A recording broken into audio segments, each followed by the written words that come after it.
Le mois du Ramadan est là, mais très peu de gens savent que des choses imperceptibles ont lieu au début de ce mois. Des choses qui font partie du monde de l'invisible, mais dont les effets sont bel et bien remarquables et constatables. Plus encore, ces choses ont la particularité de rendre meilleure toute personne qui en profite ou qui les assimile. Voici donc ce qu'Allah réalise au début du mois du Ramadan, ce qu'Allah facilite à tous les croyants. Il faut savoir que le mois du Ramadan n'est non pas un mois sacré, mais plutôt un mois béni. Ceci signifie qu'il s'y trouve des bienfaits indescriptibles et grandioses. D'après Abu Huraira, radiyallahu anhu, le prophète sallallahu alayhi wa sallam a dit « Le mois de Ramadan vous est venu, c'est un mois béni qu'Allah vous a imposé de jeûner. » Tout d'abord, nous savons tous que tout au long de l'année, les djinns et démons tentent constamment de nous éloigner du droit chemin, de nous faire divorcer ou de placer dans nos cœurs du doute à travers les waswas. Et à ce sujet, Allah subhanahu wa ta'ala nous informe dans le Coran « Sur mes serviteurs, tu n'auras aucune autorité » en parlant du diable, excepté sur celui qui te suivra parmi les dévoyés. Ainsi, il apparaît clair que le diable a une ascendance sur de nombreuses personnes, et même parmi les serviteurs d'Allah. Et face à cela, dès le début de ce mois et pendant toute sa durée, Allah ferme les portes de l'enfer. D'après Abu Huraira, radiyallahu anhu, le prophète sallallahu alayhi wa sallam a dit « Durant ce mois, les portes de la Géhenne sont fermées et les diables sont enchaînés. » Et de nombreuses personnes pensent, à tort, qu'il s'agit d'une simple expression ou d'un symbole, alors qu'en réalité, il s'agit d'une occasion énorme. Ceci, car c'est l'occasion idéale pour te sevrer des shayatin, l'occasion de t'habituer à ne plus dépendre des diables, et ainsi, peut-être, petit à petit, faire partie de ceux au sujet desquels le diable n'a aucune autorité. Imagine-toi, à l'occasion du Ramadan, Allah réduit considérablement l'influence des diables. Pourquoi ? Car ils sont enchaînés, dans le sens que leurs capacités sont extrêmement réduites. Alors, plus d'excuses. Sachant que tout le reste de l'année, les diables nous assaillent de toutes parts, le Ramadan devient une opportunité énorme de changer. Imagine-toi, pas une seule porte de l'enfer ouverte. Subhanallah. Tes mauvaises habitudes auront la capacité d'être totalement pulvérisées par la volonté d'Allah.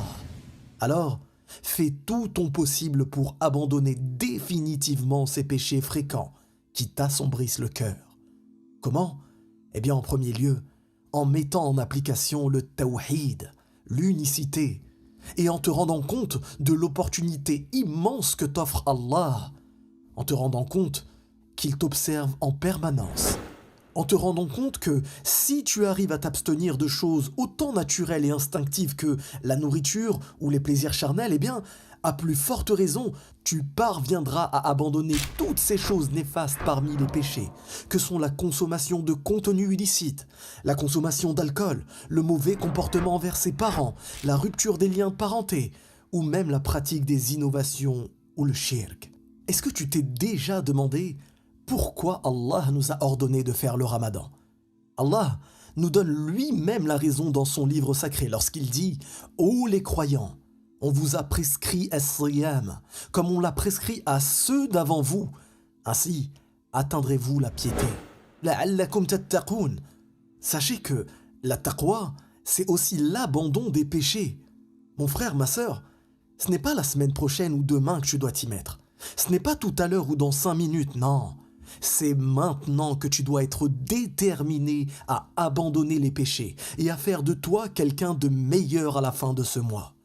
Meilleur pourquoi? Pour satisfaire tes amis et tes fréquentations? Non. Pour ta réputation? Non. Pour plaire aux autres? Non. Pour prétendre à te marier avec un tel ou une telle femme?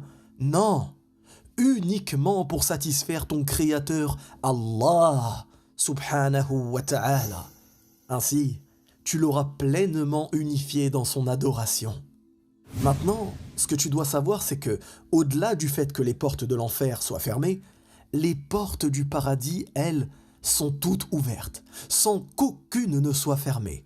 Tout comme nous en informe notre noble prophète sallallahu alayhi wa sallam lorsqu'il dit « Dès la première nuit du mois de Ramadan, les diables et les djinns rebelles sont enchaînés, les portes de l'enfer sont fermées et aucune d'entre elles n'est réouverte.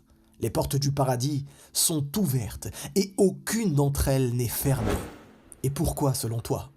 Pourquoi donc les portes du paradis sont-elles ouvertes? Eh bien, le prophète sallallahu alayhi wa sallam nous en informe dans la suite de ce hadith grandiose, lorsqu'il dit « Un héros, un annonciateur appellera « Ô toi qui cherches le bien, accours, et ô toi qui cherches le mal, arrête de le faire et repens-toi.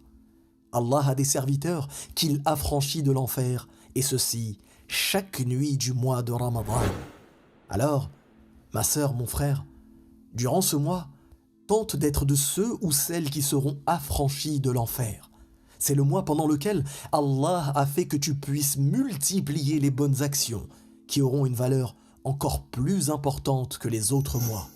Et si Allah le veut, à la fin de ce mois, tu seras en capacité de supprimer tes mauvaises habitudes définitivement, mais surtout de faire de tes nouvelles pratiques religieuses de nouvelles saines habitudes. Qu'Allah nous facilite les bonnes actions lors de ce mois béni qu'est le Ramadan. Qu'Allah vienne en aide à nos frères et sœurs en Palestine. Qu'Allah leur accorde une issue favorable à cette dure épreuve. Qu'Allah accepte de nous.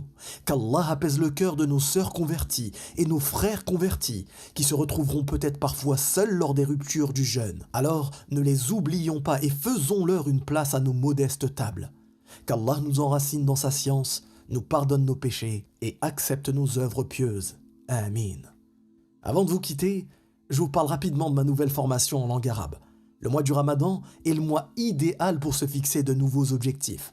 Vous le savez, cette formation a pour but de commencer à faire ses premiers mots et premières phrases en arabe sans même savoir lire et écrire. Il s'agit d'un programme de 30 jours ou 60 jours au bout duquel la personne est en capacité de répondre à des questions basiques, comme se présenter ou bien même s'en servir lors de voyages. C'est un excellent tremplin pour débuter vers l'approfondissement de la langue arabe. Et dans ce cadre-là, pour le Ramadan et pour faciliter à se réellement motiver, je viens de créer une offre spéciale valable uniquement pendant le mois du Ramadan. C'est clairement un programme que vous pouvez terminer pendant ce mois. Alors, n'hésite plus et rejoins-nous rapidement pour commencer à apprendre une nouvelle langue. Toutes les informations sont disponibles en description ou sur le site minute-academy.com. Abonne-toi, partage cette vidéo et dis-moi en commentaire dans quel pays vas-tu passer ce mois du Ramadan. Je te dis à très bientôt, Inch'Allah. Wallahu a'lam. Barakallahu fikum. Wassalamu alaykum wa rahmatullah.